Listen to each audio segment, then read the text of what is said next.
आज बेटा हम CUET के एक PYQ को लेके आए हैं 2025 का PYQ CUET का जो रीजनिंग और क्वांट्स का आया है, तो उसको हम देखने जा रहे हैं। जो हमने एनालाइज किया है तो हमें 20% अप्रॉक्सीमेटली 20 से 25% के बीच में आपका पेपर दिख रहा है, जिसमें रीजनिंग भी आपकी आई है, क्वांट्स भी आई है, लेकिन ये बहुत लाइट वेटेड है। मतलब बहुत हैवी नहीं है कि बहुत ज़्यादा टफ है और बहुत ज़्यादा, मतलब अगर कितना आपने 90 मिनट्स बताया 75 क्वेश्चंस के लिए आता है, तो मतलब मुझे लग रहा है कि टाइम तो आपको मोर देन सफिशिएंट दिया जा रहा है। मतलब ऐसा जैसे निमसेट का हम डिस्कस करते हैं, कई बार हम कहते हैं कि भाई 30 मिनट है, 40 क्वेश्चन है, तो we do not have much time to solve the question. लेकिन यहाँ पे मुझे देखने में तो ऐसा ही लग रहा है कि भाई सफिशिएंट टाइम है, हम इतना टाइम में आराम से हम बना सकते हैं क्वेश्चन। ठीक है, तो कट ऑफ भी इसमें अच्छा ही जाता होगा, उसमें बहुत डिप जाता होगा, इसमें लोगों के मार्क्स अच्छे आते होंगे। तो हमें क्या प्लानिंग क्या करनी चाहिए? हमें प्लानिंग ये करनी चाहिए, जो हमारा लाइट वेटेड पेपर है वो हम जितना जल्दी कर लें, और जो हैवी क्वेश्चंस हैं कुछ होंगे, कुछ ना कुछ क्वेश्चंस तो होंगे जो हैवी होंगे, थोड़ा सा टाइम कंज्यूमिंग भी होंगे, थोड़ा सा डिफ़िकल्ट भी होंगे, क्योंकि कोई भी पेपर ऐसा नहीं होता कि सारा ही ईजी दे दिया जाए।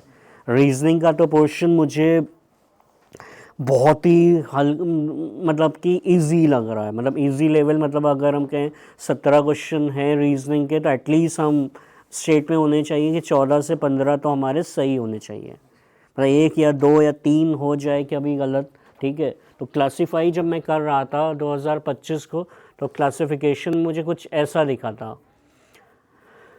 ये टॉपिक वाइज जो क्वेश्चंस आए हैं आपके, क्वांट्स और रीजनिंग दोनों को मैं मिला के थोड़ा कर रहा हूँ। इसमें परम्यूटेशन को भी मैंने ले लिया था, परम्यूटेशन कॉम्बिनेशन को भी मैंने इसमें इंक्लूड कर लिया था, क्योंकि ऐसे तो और क्वेश्चन कम हो रहे थे। तो इसको मिला के मुझे टोटल 18 क्वेश्चंस दिख रहे हैं आपके। और सबसे ज़्यादा इम्पोर्टेंट जो टॉपिक मैं आपसे हमेशा कह रहा हूँ, जो सबसे लाइट टॉपिक है, देख रहे हैं ना, नंबर सीरीज़ के हमारे पास 2 क्वेश्चन आए हैं। नंबर सीरीज़ के हमारे पास 2 क्वेश्चन दिख रहे हैं। अल्फ़ाबेट सीरीज़ के हमारे पास 1 क्वेश्चन दिख रहा है। अल्फ़ा न्यूमरिक का 1 क्वेश्चन दिख रहा है। देखिए ये 4 क्वेश्चन हमें मिल रहे हैं सीरीज़ के, जो बहुत ही बेसिक क्वेश्चंस हैं। मतलब ये तो हमसे गलत होने ही नहीं चाहिए। इतनी प्रैक्टिस होनी चाहिए, इतनी चीज़ें हमें पता होनी चाहिए कि इसमें हमसे गलत होना ही नहीं चाहिए। एक नॉन वर्बल सीरीज़ भी दिख रही है, एक क्वेश्चन हमें नॉन वर्बल से भी दिया गया है। इसमें नॉन वर्बल सीरीज़ का भी एक क्वेश्चन है, तो मतलब डिस्ट्रीब्यूटेड दिख रहा है। कोई ऐसा भी टॉपिक नहीं दिख रहा है कि मुझसे बहुत ज़्यादा, जैसे अल्फ़ाबेट देखिए एक क्वेश्चन दिख रहा है। आपने अल्फ़ाबेट में हमें 2 टाइप के क्वेश्चन मेनली डिस्कस किए थे, उसमें एक टाइप 1 इसमें पूछा गया है। ठीक है, और पज़ल तो एक नॉर्मल होती है कि पकड़ लिया, वो भी आप एक तरीके से कह सकते हो कुछ इससे रिलेटेड होती है। ये नंबर बेस्ड पज़ल जो होती है कुछ इससे रिलेटेड होती है। तो एक क्वेश्चन इसका, ये भी हमने बहुत डिस्कस किया है, कोडिंग डिकोडिंग बहुत बार बात की है कि भाई इसको, भाई पोजीशन बेस्ड को तो बिल्कुल अपने टिप पर रखो। इतना प्रैक्टिस में क्यों कहता हूँ, प्रैक्टिस करो। अच्छे अच्छे लोगों से बात हुई है तो उनका ये कहना बहुत अच्छा दिखा है कि कभी भी, जितना भी एक्सपर्ट बंदा क्यों ना हो, अजनबी क्वेश्चन अगर आपको मिल गया तो टाइम लगना है आपको। तो आपकी प्रैक्टिस ऐसी होनी चाहिए कि हमें अजनबी क्वेश्चन बहुत, आप देखते हो ना कि अगर आपने क्वेश्चन पेपर देखा और आपको लग रहा है यार ये क्वेश्चन लगाया हुआ है, फिर आप उसके बारे में बहुत सोचते नहीं हो, आप फ़ौरन लगाते हो। ठीक है, फ़ौरन आपको मेथड पता है, आपको ये भी पता है कि किस तरीके से इसको जल्दी से करना है, आप वही डायरेक्टली अप्लाई करते हो और लगाते हो। नहीं पता है तो चाहे जितना बड़ा तुर्रम खां क्यों ना हो, उसको रीड करना पड़ेगा। और रीड करना मतलब कि भाई थोड़ा सा इसमें ये है कि इसमें टाइम बहुत है। CUET में टाइम हमारे पास सफिशिएंट है, तो टाइम की हमें बिल्कुल किल्लत होने नहीं वाली है। 90 मिनट हमें मिलेगा 75 क्वेश्चन के लिए, और हमें लग रहा है 260-70 मार्क्स आने चाहिए होते होंगे ना। कट ऑफ क्या जाता है, 200 के आसपास जाता है। उसके ऊपर जितना आएगा उतना आपके लिए अच्छा है ना। ठीक है, मतलब अच्छे जो आप टॉप वालों का क्या जाता है, तो 40 मतलब 80% मार्क्स, मतलब पेपर सोच लिए लेवल डाउन होगा तभी 80% मार्क्स आ रहा है। नहीं, हमारे टाइम में तो 10th में 60 लाने में पसीने, एलयू से तो भाई ये सब लाल हो जाते थे 60 लाने में। 60 नहीं देते थे, पूरा मैथ्स का पेपर लिख देता था तब भी वो काट के 35 पे 50 में ला देते थे, काट देते थे जो भी सोचते हो। ठीक है, अब 80 आ रहा है इसमें, मतलब ये पेपर लाइट होगा। ठीक है, हम तो ये दिख रहे हैं ना, ब्लड रिलेशनशिप भी बहुत सिंपल है, बहुत टिपिकल नहीं, मतलब हमें स्टार्टिंग के तो ऑलमोस्ट 9 तक बहुत सिंपल दिख रहे हैं। फिगर काउंटिंग भी हमने बहुत डिटेल में आपसे बात की हुई है, सारे स्टैंडर्ड केसेस हमने आपसे बात की हुई है, ट्रायंगल की भी बात की हुई है, स्क्वायर की भी बात की है, रेक्टेंगल की भी बात की हुई है। ऑड मैन आउट तो भाई एक चीज़ यार इसमें कहाँ गई जो दिखाना चाह रहा हूँ, जो मैं चाहूँगा आप लोग प्रैक्टिस करिएगा यार, इसके थोड़े ज़्यादा क्वेश्चन दिख रहे हैं। एक आपको एनालॉगी जनरल दिख रही है, ये बड़ी अच्छी चीज़ है यार, बड़ी अच्छी चीज़ इसलिए है कि ये पता है आइदर नहीं पता है। मेरे पास इसका कोई मैथड नहीं है कि मैं आपको कोई मैथड बता दूं, मगर मुझे ये पता है कि ये बोतल है तो पता है ये बोतल है, इसको सॉल्व नहीं करना पड़ेगा। ठीक है, ऐसे 2-3 क्वेश्चन आए हैं, ये देखिए 2025 में हमें ऐसे जनरल एनालॉगी के बेस 3 क्वेश्चन मिले हैं, और ये कहाँ से पिक किए जा रही हैं, इंडिया बिक्स को उठा लीजिएगा, जनरल एनालॉगी के 50-60 क्वेश्चन 100 क्वेश्चन हैं, देख लीजिएगा, वहीं से 1 या 2 क्वेश्चन आ जाएगा। इसमें सॉल्व करने की कोई मतलब एक चीज़ है भाई, ये इससे ऐसे रिलेट करती है, जनरल कोई फैक्ट है। अब वो मुझे हो सकता है भाई मैं पढ़ा रहा हूँ, मैंने कभी ना सुना हो वो टर्म, तो मैं नहीं कर पाऊंगा। अगर मैंने सुना है तो मैं कर लूँगा। 3 क्वेश्चन आया है, अगर नहीं पता होता तो मैं छोड़ देता। मेरे पास कोई ऐसा मैथड नहीं है कि मैं इसको लगा के इसको सॉल्व करूँगा। ठीक है, और ये ऑड मैन आउट तो आप जानते हैं क्लासिफिकेशन, और मिसलेनियस हमने 1-2 क्वेश्चन को कर दिया है। ठीक है, तो चलिए देखते हैं। पहला ही क्वेश्चन हमारा जनरल एनालॉगी का है, ये देखिए। अब ये भाई देखने से क्या लग रहा है कि भाई ये म्यूजिकल इंस्ट्रूमेंट दिए गए हैं। ठीक है, अब ये है कि अगर मुझे नहीं पता है तो नहीं पता है, ये कोई ऐसी चीज़ नहीं है कि कोई मैथमेटिक्स है या कोई और कोडिंग डिकोडिंग टाइप चीज़ है, नंबर सीरीज टाइप चीज़ है जिसको मैं एनालाइज करूँगा। यहाँ पे मैं एनालाइज नहीं कर पाऊँगा, एक जनरल फैक्ट टाइप का है। ये क्या है, ये सितार है भाई, ये इंडियन इंस्ट्रूमेंट है, ये इसी का वेस्टर्न, मैंने देख लिया तो भाई बता ले जा रहा हूँ। ऐसा नहीं है कि मुझे ये पता था, मैंने देख लिया कि भाई इसका एक्सप्लेनेशन रीड कर लिया है तो मैं आपको बता ले जा रहा हूँ। ये क्या है, ये जनरल एनालॉगी के क्वेश्चन आते हैं। इसमें हो सकता है भाई मुझे ना पता होता। अब ये क्या दिया, तानपुरा, किसी को पता होगा तानपुरा क्या है, मुझे नहीं पता है भाई तानपुरा क्या है, पता है आपको? अब नहीं पता, हाँ ये है जो भी, ये इंडियन है, इसका वेस्टर्न वर्जन क्या है, वायलिन है। ठीक है, अब ये पता है ये नहीं पता है, बस ये है। इसमें कितना हार्डली आपको टाइम लगेगा, इसको हार्डली आप देखोगे अगर आपको ये ऐसे 3 क्वेश्चन आए 2025 में, मतलब मुझे पता है या तो नहीं पता है। इसमें मैं आपको कोई ऐसा फॉर्मूला या कोई लॉजिक बता दूं तो वो मेरे पास नहीं है। ठीक है, तो इसका आंसर क्या है, वायलिन है। तो इस ऐसे टाइप के क्वेश्चंस की थोड़ा प्रैक्टिस करिए, जैसे इसमें मैंने 3 दिखाए हैं। अब आप क्या करिए, इसके सेट को थोड़ा सा और बड़ा कर दिए, मतलब 50 से 60 का ऐसा जनरल एनालॉगी का आप देख लोगे तो 2 या 3 भी अगर आपके जाने पहचाने मिल गए तो फौरन टिक करके निकल जाना है बस। ठीक है, क्लियर है इसको? तो ये पहला पॉइंट में लगाइए कि जनरल एनालॉगी के मुझे 50 क्वेश्चन देख के जाना है। जनरल 20%, 18 क्वेश्चन मैंने दिखाए आपको, 75 क्वेश्चंस में 18 क्वेश्चंस मैंने आपको दिखाए। ये देखिए टोटल 18 क्वेश्चंस आए हुए हैं। 18 क्वेश्चन मतलब ये 20% से प्लस पेपर मुझे दिख रहा है इसका, और ये ऐसा पेपर है जो बहुत जल्दी हो जाएगा। मतलब ये 18 क्वेश्चन अगर हमें अच्छे से पता है तो 10 मिनट नहीं लेंगे हमारे, मतलब हम 70 मिनट दे देंगे। अपने कंप्यूटर में भी टाइम नहीं लगेगा, मैथ्स के क्वेश्चन में टाइम लगेगा। कंप्यूटर में अगर आता है तो टाइम नहीं लगेगा, अगर नहीं आता है तो फिर ये थोड़ा सा गर्म होते हैं फिर। ठीक है, सही बात बता रहा हूँ। तो होता ही भाई, एग्ज़ाम में देता था, जब पेपर आता था तो उस 3 घंटों से अच्छा कोई टाइम नहीं होता है। जब एग्जामिनेशन हॉल में आप बैठो, अगर क्वेश्चन पेपर आपको आ रहा है तो वो 3 घंटे के आपको 5 घंटे या 6 घंटे भी बैठा दिया जाए, आप खुशी से बैठ जाओगे।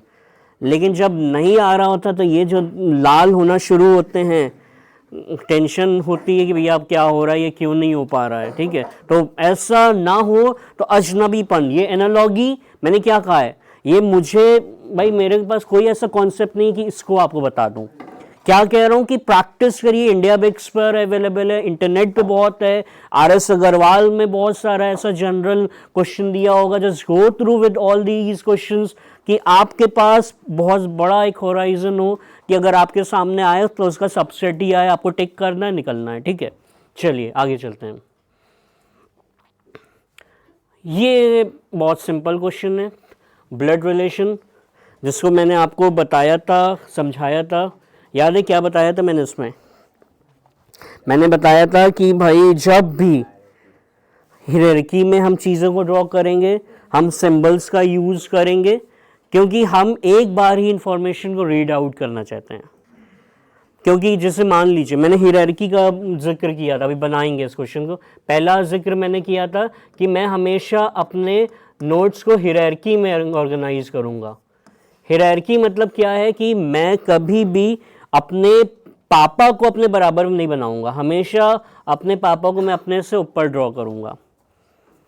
ये ड्रॉ करने का तरीका इतना अच्छा हो जाता है कि इतना सेल्फ चीज़ों को एक्सप्लेन कर देता है कि हमें कभी दिक्कत नहीं होगी। मतलब गलती के चांसेस मैं कम कर रहा हूँ। मतलब मैंने अपने जो भी बुजुर्ग हैं, जो भी मुझसे बड़े हैं, ठीक है, एक जनरेशन अप हैं, तो मैं उनको हमेशा अपने से ऊपर ड्रॉ करूँगा।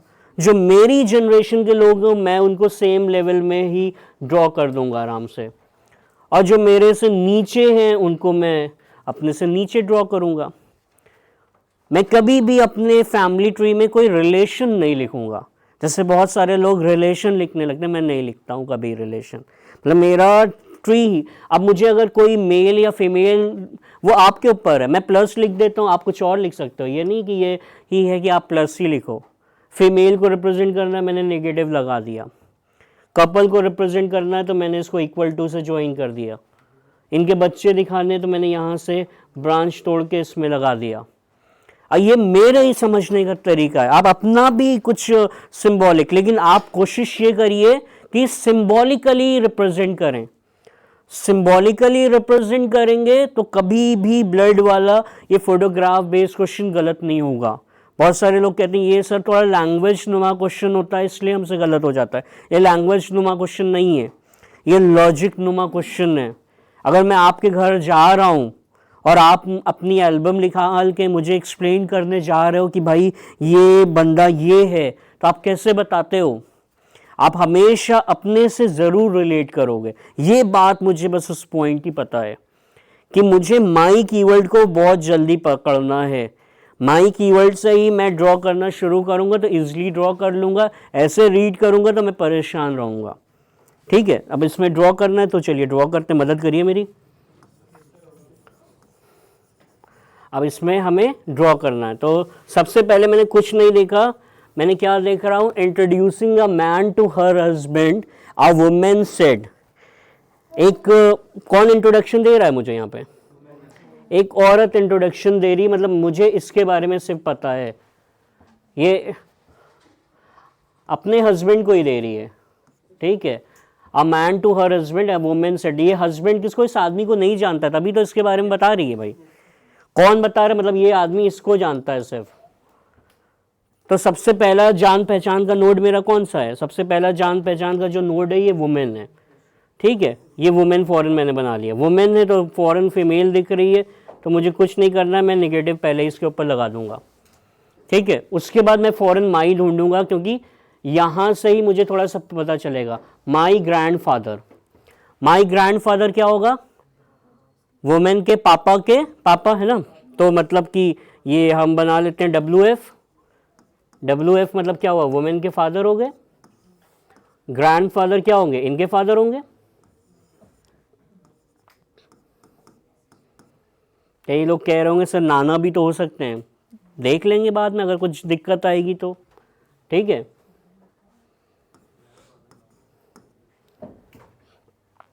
ठीक है, ये कुछ आया, माई ग्रैंडफादर बना लिया वुमेन के ग्रैंडफादर को, ठीक है। आगे क्या दिया है, ओनली सन, ओनली सन कौन होगा, यही है, इसी का जिक्र किया जा रहा है ना। ओनली सन मतलब किसका जिक्र किया जा रहा है, ओनली सन। उसके बाद क्या कह रहा है, हिज ब्रदर, हिज कौन है, ये आदमी, his brother, his brothers father, ये आदमी है कोई, ठीक है, अलग बना रहा हूं अब, ठीक है।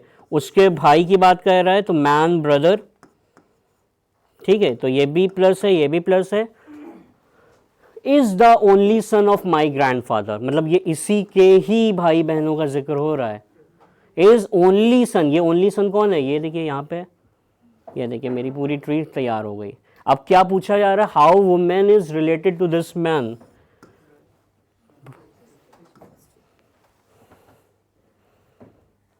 ठीक है, कोई लगा कि मैंने बहुत लैंग्वेज को स्टडी किया, नहीं किया मैंने।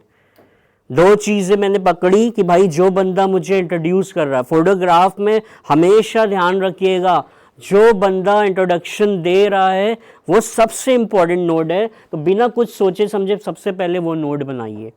उसके बाद माई से स्टार्ट किया, तो माई ग्रैंडफादर, तो मैंने भाई दो हायरार्की ऊपर कर दी, फादर बनाए, उसके ग्रैंडफादर भी बना लिए। उसके बाद थोड़ा थोड़ा पीछे चलना शुरू, ओनली सन, क्या है, is the only son of my grandfather. Only son मतलब क्या हुआ, ये इनके पापा हैं, और ओनली सन की बात हो रही, मतलब ये इन्हीं की बात हो रही है, मैंने फौरन पकड़ लिया। उसके बाद थोड़ा और पीछे गया तो क्या कह रहा है, his brother father, his brother मतलब इसके बारे में बात हो रही है, इस आदमी को फिर मैंने फौरन ड्रॉ किया, हिज ब्रदर। उसके फादर की बात वो बनाता, उससे पहले क्या है, his brother father is the only son, जो मैंने ओनली सन के बारे में बात की है, तो मतलब ये उसी का हो गया फौरन। ठीक है, बन गया बहुत जल्दी। कितना टिपिकल होगा अगर आप इस अप्रोच से जाओगे। अब एक बार बन जाएगा, फिर आप कोई भी आंसर कर सकते हो, किसी का किसी से भी पूछा जाए, आपके लिए दिक्कत नहीं होगी। बस ध्यान रखिएगा मोटा मोटी कि आपको हायरार्की यूज करनी है, कभी भी सीरीज में मत बनाइएगा, गलत हो जाएंगे, आप परेशान होंगे, कंफ्यूज भी कर जाएंगे। तो सीरीज में मत बनाइएगा, हायरार्की हमेशा फॉलो करिएगा। अगर आपसे एक लेवल अप जनरेशन का बंदा है तो उसका नोड हमेशा अपने से अप बनाइएगा, ठीक है। और दूसरा, रिलेशन हम नहीं लिखते, इसलिए हमें पॉजिटिव और नेगेटिव लिखने की बहुत ज़रूरत है, मतलब हमें सिंबॉलिक रिप्रेजेंटेशन का पूरा ख्याल रखना है। और तीसरी बात, फोटोग्राफ बेस्ड क्वेश्चन में जो बंदा फोटोग्राफ का एक्सप्लेनेशन बता रहा होता है, वो बंदा, वो नोड सबसे इंपॉर्टेंट होता है, वही एक पॉइंट होता है जहां से स्टार्ट करना चाहिए आपको क्वेश्चन। ठीक है, क्लियर है, आगे चलते हैं।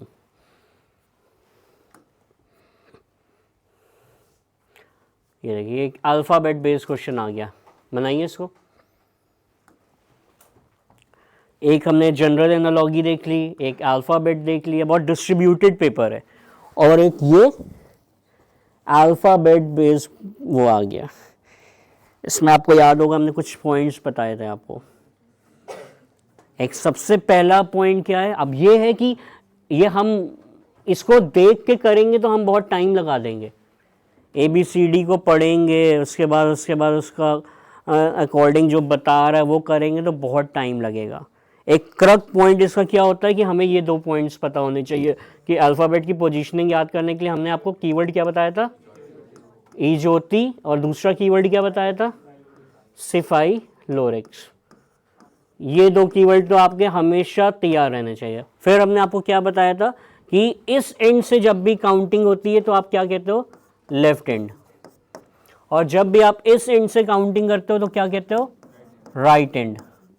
उसी के ऊपर हमने दो नोट पॉइंट आपको बताए थे, अगर आपको अल्फ़ाबेट में याद होंगे, ठीक है, कि जब भी ये पोजीशनिंग की बात होती है और अगर पोजीशनिंग में अपोजिट डायरेक्शन का जिक्र है, मतलब जो शिफ्टिंग हो रही है उसमें अपोजिट डायरेक्शन का जिक्र है, मतलब एक लेफ्ट है और एक राइट है, याद होगा आपको, है ना, पॉइंट में अपोजिट डायरेक्शन, लेफ्ट राइट हो या राइट लेफ्ट हो, जो भी हो, सीक्वेंसिंग से कोई मतलब नहीं है, लेफ्ट राइट हो या राइट लेफ्ट हो, अगर ये अपोजिट डायरेक्शन है तो हमेशा हम एडिशन का इस्तेमाल करते हैं। हम किसका इस्तेमाल करते हैं? एडिशन का। यहाँ पे मैं वो नहीं करूँगा बैठ के बच्चों की तरह कि मैं लेफ़्ट से 12 गया और फिर 5 वापस आया या 14 इधर गया तो टाइम निकल जाएगा और गलत हो जाएगा। ये सिंपल है, मेरे लिए सिंपल है, मतलब उसके लिए भी सिंपल है। अब हमें ये सोचना है कि उसके लिए सिंपल है लेकिन मैं उससे जल्दी बना दूंगा, ठीक है।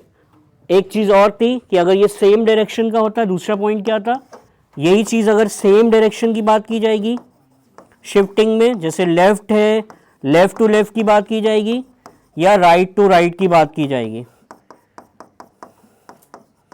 ठीक है, तो क्या करते थे हम लोग?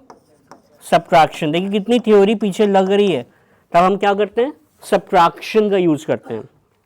अगर सेम डायरेक्शन का जिक्र है तो हम सब्ट्रैक्शन करेंगे, अगर डिफरेंट डायरेक्शन का जिक्र है तो हम एडिशन करेंगे क्वेश्चन में, ठीक है। और एक चीज और बताई थी कि ये जो मेरे कीवर्ड हैं ये मैंने लेफ्ट एंड को ही बेस रख के बनाया था और हो सकता है मुझसे राइट एंड की भी बात की जाए, सिर्फ ये नहीं कि हमसे हमेशा लेफ्ट एंड में ही बात किया जाए। अब वो राइट एंड का कॉन्सेप्ट यही नहीं कि बस वो फॉर्मूला याद रखना है हमें, ये रैंकिंग के क्वेश्चन भी एप्लीकेबल होता है, लेफ्ट और राइट का, ये आगे से और पीछे वाली लाइन में भी ये कॉन्सेप्ट एप्लीकेबल होता है। जैसे हमारे पास अल्फाबेट कितने होते हैं? 26 होते हैं। तो हमने क्या फॉर्मूला बनाया था? हमने फॉर्मूला बना लिया था RHS equal to 27 minus LHS, ऐसे हम निकाल लेते थे। अगर यही नंबर ऑफ टर्म 26 थे तो एक ऐड ज्यादा कर दे, अगर नंबर ऑफ टर्म 13 होंगे तो हम 14 कर देते, अगर 18 होंगे तो हम 19 कर देंगे, ठीक है। लेफ्ट हैंड से अगर हमें पता है और राइट हैंड से निकालना है तो ये सब लॉजिक थे, ठीक है। इतना नोट कर लीजिए आप लोग। कोई दिक्कत है इसमें? मतलब ये हमारी थ्योरी थी जो हमने हल्की बहुत पढ़ी थी, एनालाइज की थी, अब उसको अप्लाई करना है हमें, तो इसको इरेज करें।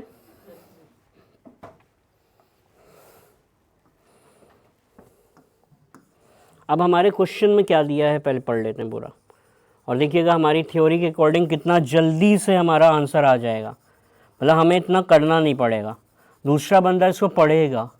यहीं पे बात क्या आ जाती? अजनबीपन की और ना जिसके लिए ये क्वेश्चन अजनबी होगा वो भी बना देगा, लेकिन वो इसको बनाने में अगर उसने 3 मिनट खर्च दिए बस उसका काम हो चुका है।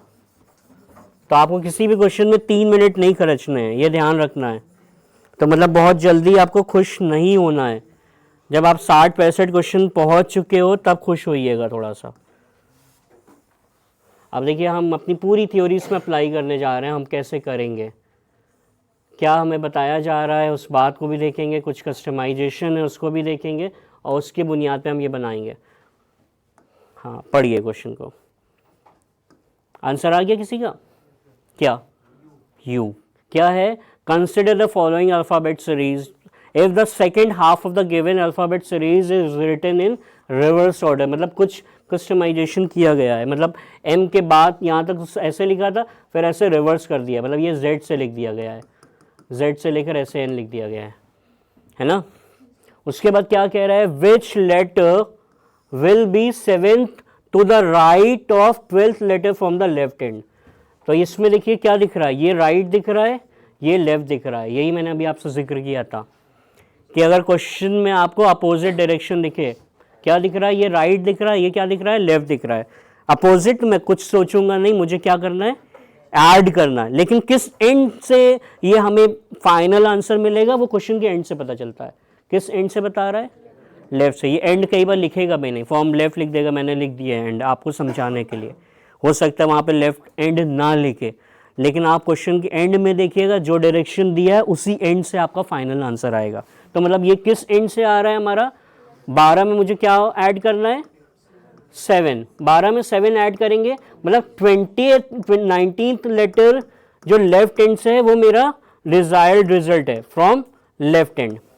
लेकिन यहाँ पे इन्होंने भाई हमारी अल्फ़ाबेट से थोड़ा सा खेल किया हुआ है, एग्जैक्ट स्टैंडर्ड दी नहीं है, तो हम एस कह देंगे अगर जल्दी में तो आंसर गलत हो जाएगा। 13 तो लेफ्ट हैंड से ऐसे ही चलेगा, 13 तो ऐसे ही हम यहाँ तक पहुँच जाएंगे, लेकिन जो 6 पोजीशन है वो इस तरफ से आएगी। अब इस तरफ से मैं बैठ के ऐसे काउंट करूं वो भी अच्छा नहीं लगता है। तो मैंने आपको लेफ्ट और राइट का कॉन्सेप्ट बताया। यहाँ पे ये कितने लेटर दिख रहे हैं, इसमें 13 दिख रहे हैं, ठीक है। हमें एक एंड से पता है, मतलब मुझे इस एंड से 6 पोजीशन चाहिए, मतलब राइट एंड से 6 चाहिए ना। जब इसको उल्टा लिख दिया है तो इस एंड से मुझे 6 चाहिए। तो हम क्या करेंगे, 14 माइनस 6 अगर हम कर दें तो ये क्या आएगा 8, मतलब 13 प्लस 8 क्या हो जाएगा, जो भी आ रहा है वही हमारा डिजायर्ड रिजल्ट होगा। 21st letter from left hand जो होगा ओरिजिनल अल्फ़ाबेट में, वो मेरा आंसर होगा। तो मेरा आंसर क्या हो जाएगा, यू हो जाएगा। 6 जो है वो कहाँ से आ रहा है, 6 जो है वो इधर से आ रहा है, राइट एंड से आ रहा है, और राइट एंड से मुझे पता नहीं है। लेकिन यहाँ पे मैंने अपना कॉन्सेप्ट थोड़ा सा चेंज किया, हमने इसको ले लिया एज अ सीरीज। तो इसमें 13 लेटर है, तो लेफ्ट को राइट में कैसे कन्वर्ट करेंगे, 14 माइनस करके, वही मैंने यूज़ कर लिया। अब ये आप जितना जल्दी कर लोगे उतना जल्दी आपको, मतलब इतना लिखना भी नहीं चाहिए, तो आपको ये टिक होना चाहिए, ठीक है। और एक चीज़ और बहुत ध्यान रखिएगा, बहुत बार लोग आसान क्वेश्चनों में बहुत खुश होकर पूरा सोल्यूशन करने लगते हैं। ये नहीं करना है हमें ऑप्शनों को भी बहुत गौर से देखना है। हमने लास्ट टाइम मैं 2025 का निमसेट का PYQ देख रहा था। एक हमारे बचपन में क्वेश्चन आता था जिसमें नहीं बताते हैं कि डिजिट को आपस में उसकी पोजीशन इंटरचेंज कर दी तो इसकी वैल्यू 18 बढ़ जाती है। तो ये बनाना कोई बहुत डिफिकल्ट नहीं है, ये बनाना मैं बना सकता हूँ, यहाँ पे बैठा हुआ सारा बंदा बना सकता है। बस अलग क्या होगा, वो बैठ के इक्वेशन करेगा, XY मानेगा, उसको YX करेगा और इक्वेशन बनाएगा और फिर सॉल्व करेगा। मैं क्या करूँगा, मैं डायरेक्ट ऑप्शन देखूंगा, जो इक्वेशन में वैल्यू दी है उससे ऑप्शन को नलीफाई करूँगा और टिक करके निकल जाऊँगा। ये हमें वहाँ पे करना है बहुत ज़्यादा। ऑप्शन को एलिमिनेट करके भी अगर हमें रिजल्ट मिल रहा है, कहीं पर अगर है कि हमें करना ही करना है तो करना है। और ऐसे बहुत सारे केसेस आ रहे हैं, हम देख रहे हैं, जिसमें आपको ऑप्शन एलिमिनेट करके आंसर बहुत जल्दी मिल जाएगा। सॉल्यूशन में करता वो भी हो जाता, बहुत टाइम ना लेता, लेकिन ऑप्शन एलिमिनेशन उससे ज़्यादा बेहतर तरीका है। जैसे एक क्लॉक है, क्लॉक पढ़ी है आप लोगों ने? क्लॉक में आपको मैंने शायद एंगल के 2 वर्जन बताए, एक रिफ्लेक्स बताया है और एक सिंपल बताया है ना। रिफ्लेक्स क्या होता है? नहीं, 360 माइनस नहीं। रिफ्लेक्स एंगल क्या होता है? बिल्कुल कोई सही बता रहा था, कुछ आवाज़ आई थी कहीं से, सही आवाज़ आई थी। हाँ, 180 अबव। जो अगर कभी भी क्वेश्चन में ये जिक्र किया गया है कि एंगल पूछा जा रहा है, एंगल पूछा जा रहा है, सिर्फ एंगल की क्वेश्चन, ऑप्शन एलिमिनेशन के कैसे बनाते हैं मैं बनाता हूँ ना, मुझसे लोग लेते हैं तो मैं कैसे क्वेश्चन बनाता हूँ। एंगल पूछा जा रहा है, सॉल्व कर, तो एंगल अगर पूछा जा रहा है मतलब इसकी हमेशा वैल्यू 180 या 180 से कम आती है। लेकिन अगर इसी में मैंने रिफ्लेक्स एंगल का जिक्र कर दिया, मेरी वैल्यू जो है वो 180 से हमेशा प्लस आएगी, कभी 180 से कम नहीं आएगी। क्वेश्चन में कैसे पूछ रहा हूँ, find the reflex angle XYZ, कुछ वैल्यू दे दी और 3 ऑप्शन 180 से कम दूंगा, चौथा ऑप्शन 180 से ज़्यादा जो सही है वो दूंगा। अब इसमें 2 तरीके के बेवकूफ़ होंगे, एक अक्लमंद होगा, एक बेवकूफ़ होगा। वो मेरी अच्छी वाली ट्रिक से सॉल्व करेगा बैठ के, लेकिन क्या है यहाँ पे उसको सॉल्व भी नहीं करना है, उसको कॉन्सेप्चुअली जाना। तो ये 3 तो हो ही नहीं सकते, ये चौथा ही होगा। और कुछ लोग बैठ के PMH, आपने वो PMH PHH पढ़ा है? PMH PHH जो मेथड मैंने पढ़ाया है क्लॉक का, है पढ़ा है ना आप लोग ने? क्या हुआ? अच्छा, म्यूट है वो? अच्छा, तो बताना चाहिए था मेरे को। चलिए हम कभी जिक्र कर देंगे, ठीक है। तो मतलब वो मैथड, वो मैं बात कर रहा हूँ उस मैथड से ही नहीं करना, जबकि वो मैथड बहुत अच्छा है। लेकिन यहाँ पे मुझे अपने एप्टीट्यूड को नेक्स्ट लेवल पे लगाना है कि हमें ये भी नहीं करना है, सिर्फ टिक करना है, ठीक है। करेंगे आंसर उससे भी सही आएगा, लेकिन उससे क्या होगा, आपका थोड़ा पेज खराब होगा, थोड़ा टाइम ज़ाया होगा, फिर आप पहुँचोगे। ऑप्शन एलिमिनेशन से क्या होगा, वो भी बच जाएगा, ठीक है। ये क्लियर है आपको? चलिए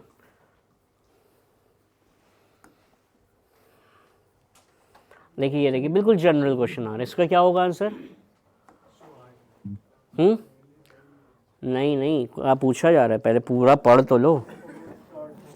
consider the following 4 words out of which 3 are alike in some manner and 1 is different. A option, A B D, कैसे, क्या मतलब, क्या लॉजिक मुझे है?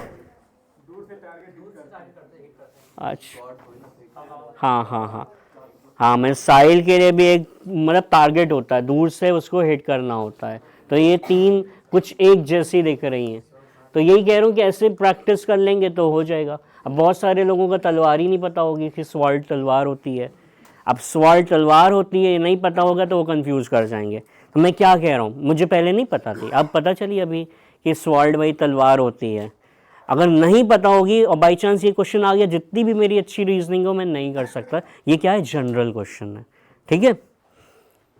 तो ऐसे प्रैक्टिस कर, देख रहे हैं कितने लाइट क्वेश्चन आ रहे हैं और 20% पेपर आ रहा है। ये आपको एक अच्छी खबर दे रहा हूँ, ये 20% ऐसे क्वेश्चन आ रहे हैं। 20% एक क्वेश्चन पेपर का मतलब पहले से पता है कि हम उस 15-17 क्वेश्चन को बहुत जल्दी से ढूंढेंगे और बहुत जल्दी से 10 मिनट का टारगेट रखेंगे और बना लेंगे। 10 मिनट से ज़्यादा ज़ाया नहीं होने देंगे इस पर, ठीक है।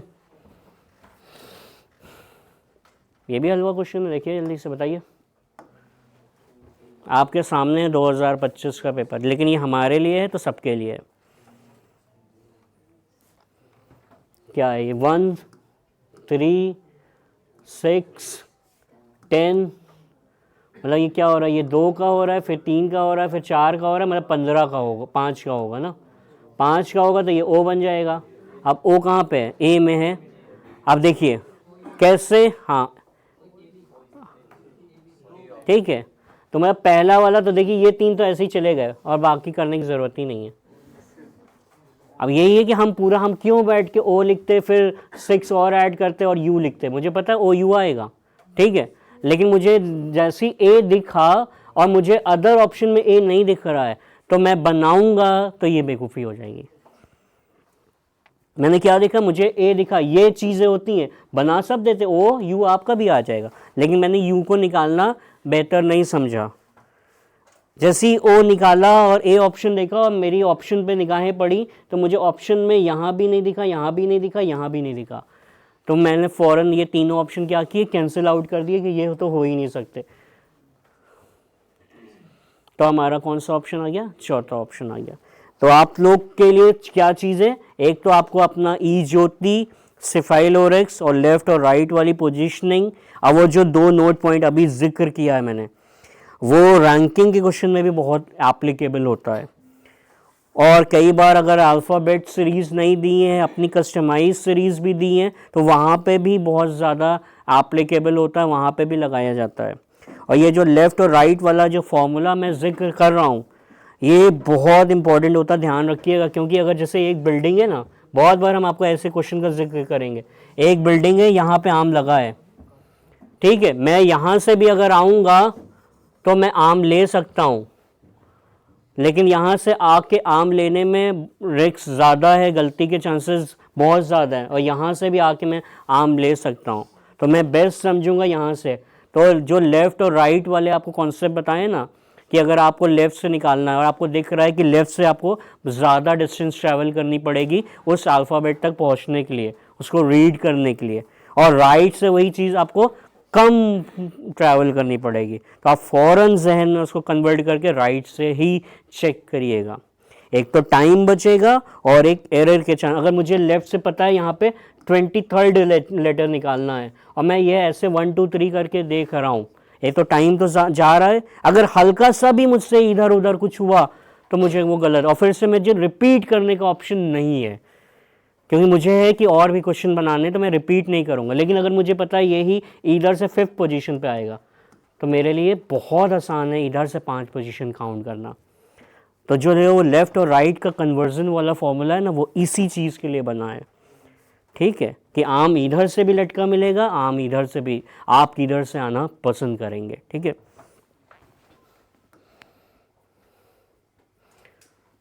देखिए कितना हलवा क्वेश्चन है ये, लेकिन इसमें क्या है, वो स्मार्ट बंदा जो इसको पूरा नहीं बनाएगा और फौरन आंसर देखेगा जल्दी से। कुछ लोग पूरा बनाएंगे बैठ के खुशी खुशी। अब मुझे क्या दिख रहा है, ये मैंने कुछ नहीं देखा, ये 4 6 8 10 दिख रहा है, तो मतलब ये 12 तो होना ही होना है। ये क्लियर है, मतलब ए का चौथे के साथ रिलेशन होना है, मतलब पहले दो तो मेरे ऐसे ही चले गए, मतलब इन दोनों में मुझे पता है अब लड़ाई होनी है। मैं पूरा नहीं सॉल्व करने जा रहा हूँ, मैंने क्या देखा, ए है और चौथा है, तो मतलब पहले दो तो मैंने कैंसिल आउट कर दिए, ज़रूरत नहीं है देखने की मुझे। मुझे कौन सा देखना है, मुझे तीसरा और चौथा देखना है। अब मैं दूसरे को देखूंगा तो हाँ फ़ायदा नहीं होगा, क्योंकि दूसरे में दोनों सेम आ रहा है। तो अगर बी को मैं देखूंगा तो मैं बेवकूफ़ी करूंगा, मैं डायरेक्ट सी को देखूंगा, क्योंकि सी में मुझे कुछ डिफरेंस दिख रहा है ना। सी में क्या आ रहा है, ये 3 है 6 है, और यहाँ पे क्या आना चाहिए, 9 आना चाहिए। 9 कहाँ पे है, कहीं पे है, अच्छा 11 आएगा, 11 आ रहा है क्या, ठीक है, तो 11 आ गया। तो मतलब हमने ये देखा, तो कौन सा ऑप्शन आ रहा है, सेकेंड ऑप्शन। ठीक है, क्लियर है। मतलब मुझे ये सोचना है कि कैसे, अब मैंने देखिए बी को नहीं चेक किया, क्यों नहीं चेक किया, क्योंकि मुझे पता है बी में दोनों ऑप्शन मुझे सेम दिखा रहे हैं, तो ये चेक करूंगा मेरा टाइम वेस्ट होगा, तो मैंने इसको फौरन स्किप किया, मैं नेक्स्ट पे गया। मैं क्या कह रहा हूँ, ये चीज़ मेरे लिए भी है और ये आपके लिए। एक बेवकूफ़ बंदा ये बी वाला भी चेक करेगा, वो बेवकूफ़ नहीं होगा, लेकिन उसको पता नहीं है कि यहाँ पे यार हमें नंबर नहीं चाहिए, मुझे इस बंदे को हराना है। ठीक है, क्लियर है, आगे चलते हैं हम। बनाइए जो कि नंबर सीरीज है, बहुत सिंपल सी है।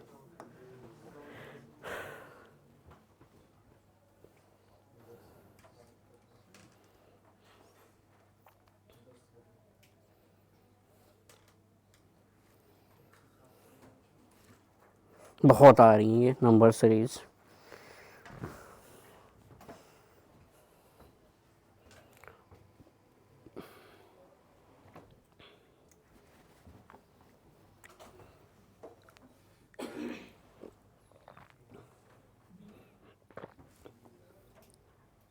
क्या हो क्या आ रहा है इसमें, कितना मल्टीप्लाई करके, 4 से, अच्छा लग भी रहा है। जब भी कभी ऐसा दिखे कुछ एक्सपोनेंशियल राइज हो रहा हो, तो मतलब मल्टीप्लिकेशन का यूज़ किया गया होगा। तो 2 है, 7 है, 27 है, 107 है, 427 है, मतलब मुझे क्या दिख रहा है, 2 × 4 - 1 से मुझे ये टर्म मिल रहा है। ठीक है, और 7 × 4 - 1 से मुझे ये भी टर्म मिल रहा है, और वैसे ही दिख रहा है 27 × 4 - 1 से हमें ये टर्म मिल रहा है। मतलब क्या करना है मुझे, 427 × 4 - 1 करना है। ठीक है, एक चीज़ और होनी चाहिए, थोड़ा सा इसमें नहीं है, अक्सर लोग करते हैं ये, देखो मल्टीप्लिकेशन जैसे इसमें नहीं है, इसमें हमें मल्टीप्लाई करना पड़ जा रहा है। जैसे हम 4 और 7 को मल्टीप्लाई करेंगे तो ये आता है 8, कुछ और आपको एक्स्ट्रा ट्रिक्स बता रहे हैं। ठीक है, हर बार ज़रूरी नहीं है, यहाँ पे नहीं है, स्पेशली यहाँ पे करना पड़ जा रहा है। नहीं, बहुत केस में क्या होता, अगर ये हमें 8 दिया होता और ये हमें 9 दिया होता, ठीक है, तो हम क्या देखते हैं, हम इतना ना करते हैं, हम देखते हैं 7 और 4 को मल्टीप्लाई करने से लास्ट में 8 आएगा, और 8 में अगर 1 घटाएंगे तो आखिरी पे 7 आएगा, तो मेरा मतलब ये बी ऑप्शन सही होगा। ये भी बहुत बार किया जाता है, जिससे कोई आदमी पूरी बड़े नंबर की कैलकुलेशन ना करे। मतलब ऐसे क्या है, हमें पता है आंसर आ जाएगा, 427 को × 4 करेंगे, ये नहीं आएगा, लेकिन क्या है कि हमें ये भी स्किप करने की कोशिश करनी है। और बहुत सारे क्वेश्चन में आपको ये चीज़ दिखेगी कि अब इतना बड़ा नंबर है, कई बार मान लीजिए इतना बड़ा नंबर है, तो हम इतने बड़े बड़े नंबर्स को मल्टीप्लाई करेंगे, तो वो ऐसा आंसर भी हमें देंगे कि हम कई बार मल्टीप्लाई ना करें और हमें रिजल्ट दिख जाए। जैसे इस केस में क्या दिख रहा है, 7 × 4 से मुझे पता है जो भी नंबर मल्टीप्लाई होकर आएगा लास्ट में 8 आएगा, लास्ट में 8 आएगा, उससे अगर 1 सबट्रैक्ट करेंगे तो आखिरी में 7 आएगा। तो आपको एक ही ऑप्शन में दिखेगा जिसके लास्ट डिजिट पे 7, इत्तेफाकन इसमें तीनों में 7 दिख रहा था, मतलब कोई ने बहुत सोच विचार के ऑप्शन नहीं दिए हैं। अगर कोई सोच विचार के ऐसे वाले एग्जाम का देते हैं तो वो ऐसे ही ऑप्शंस को बनाते भी हैं कि आपको कैलकुलेशन ना करना पड़े, कुछ और लोगों को कैलकुलेशन करना पड़े, वो आउट हो जाते हैं फौरन। ठीक है, क्लियर है, चले आगे। ये तो बहुत सिंपल सा है, जल्दी से बताइए कौन सा गलत है, 2 नंबर सीरीज दिख गए, बिल्कुल सही दिख रहा है आपको, क्योंकि ये तीन तीन की ट्रिपलेट्स टाइप की लग रही है हमें, ठीक है। ये स्क्वायर हो रहा है, ये क्यूब हो रहा है, बस यहाँ पे ये ख़राब कर रहा है। अगर ये 9 होता तो मेरा काम हो जाता, ठीक है। तो मतलब मेरा आंसर क्या है, ये सिंपल सा है, ये मेरा यहाँ पे क्या होगा, आंसर होगा, ठीक है। 10 मेरा गलत है। तो ये है, अब ध्यान रखिएगा। अब नंबर सीरीज हो सकता है इस साल बहुत सिंपल आई है, हो सकता है 26 में थोड़ा सा अजीब सी कुछ पूछ ले, जैसे मान लीजिए कुछ ऐसा पूछ ले कोई,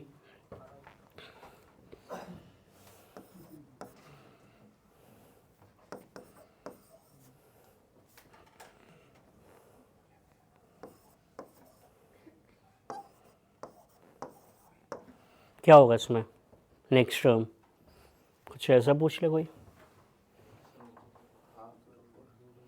61 है पहले, फिर 52 है, फिर 63 है, फिर 94 है, नेक्स्ट क्या आएगा,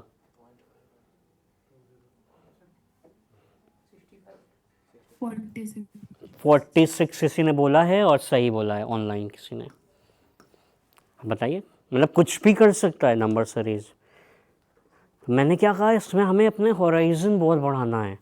अभी भी मैं फंसता हूँ नंबर सीरीज़ में बहुत बार, लोग मेरे, क्योंकि इसमें कोई ऐसा पेट चीज़ तो है नहीं, मतलब मुझे एनालाइज करना है। अब इसमें क्या किया, कुछ नहीं किया इसने 4 का स्क्वायर करके जो टर्म लिखा है उसको उल्टा लिख दिया बस। 5 का स्क्वायर करके क्या आता है, 25 आता है ना, उसको रिवर्स करके लिख दिया है। 6 का स्क्वायर करके क्या आता है, 36 आता है, इसने उसको उल्टा लिख दिया है। 7 का स्क्वायर करके 49 आता है, इसने क्या कर दिया, 94 कर दिया। अब ये क्या आपके लिए अजनबी है, तो आपके लिए it's a very difficult thing, but for me, मैं 2 या 3 बार इसको देख चुका हूँ। मैं कोई एक्स्ट्रा नहीं कुछ हूँ कि मैं बड़ा नॉलेजेबल हूँ इसीलिए मैं बना पाया, बट क्या है, ये मेरे लिए अजनबी नहीं है। मैंने आपको एक बार, अरुण शर्मा से बात हो रही है, अरुण शर्मा का नाम जानते हैं आप लोग, ठीक है। तो उस बंदे ने कहा कि भाई जो बंदा 17-18 बार कैट निकाल चुका हो, उसको अपने अंदर कॉन्फिडेंस का गुमार भरा होगा।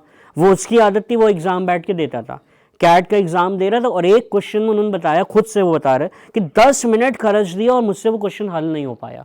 कहा कि मैं बिल्कुल, मेरा इतना मुझे गुस्सा आ रहा था कि मैं लोगों को पढ़ाता हूँ और ये सिंपल क्वेश्चन मैं नहीं कर पा रहा हूँ। और वो जब बाहर निकला, एग्जामिनेशन हॉल में हो ही नहीं पाया। कहा 10 मिनट, मैं कभी इतना कुछ टाइम देता नहीं हूँ, 10 मिनट तक मैं उस क्वेश्चन को सोचता रहा और नहीं हुआ, और एग्जामिनेशन हॉल के जैसे ही बाहर निकला वो क्वेश्चन हो गया। तो उसने कहा, बताया कि इससे मुझे ये पता चला कि वो क्वेश्चन मेरे लिए अजनबी क्वेश्चन था, उसको मैंने पहली बार देखा था, तो मुझे कुछ रास्ता पहले से पता नहीं था कि यहाँ तक पहुँचना कैसे, इसलिए मुझे भी इतना टाइम लग गया। तो ये ध्यान रखिएगा कि आप ऐसा कम से कम पेपर आपके सामने आए जो आपका ना देखा हो। मैथ्स की भी बात करें, एप्टीट्यूड को, तो मुझसे कोई डेफिनेशन पूछता है कि आप एप्टीट्यूड में, बहुत लगभग 2013 से एप्टीट्यूड रीजनिंग पढ़ा रहा हूँ, तो मेरी डेफिनेशन यही है कि भाई एप्टीट्यूड रीजनिंग ये है कि भाई एक प्रॉब्लम है, उसके बहुत सारे सॉल्यूशंस हैं हमारे पास। मैं तो बच्चों से कहता हूँ कि अगर मैं कुछ पढ़ा रहा हूँ और आपके पास मेरे से अच्छा मेथड है, आप मुझे बताइए, प्रपोज करिए कि सर ये आप जो मेथड यूज़ कर रहे हो, इसमें थोड़ा सा आपको टाइम ज़्यादा भी लग रहा है, थोड़ा स्पेस भी ज़्यादा जा रही है, थोड़ा कैलकुलेशन भी आप ज़्यादा कर रहे हो, ऐसे करोगे तो शायद कैलकुलेशन कम हो जाएगी, तो हम उसको पिक करेंगे, ठीक है। क्लियर है, तो इसको कोशिश करिएगा।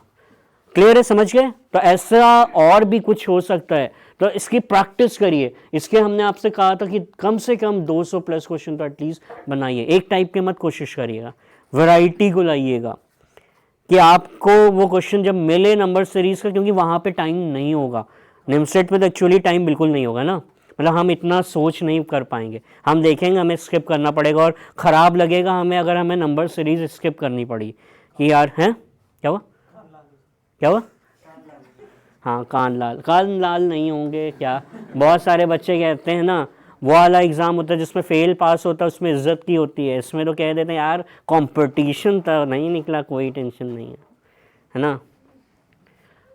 ये देखिए बिल्कुल हलवा सा, बताइए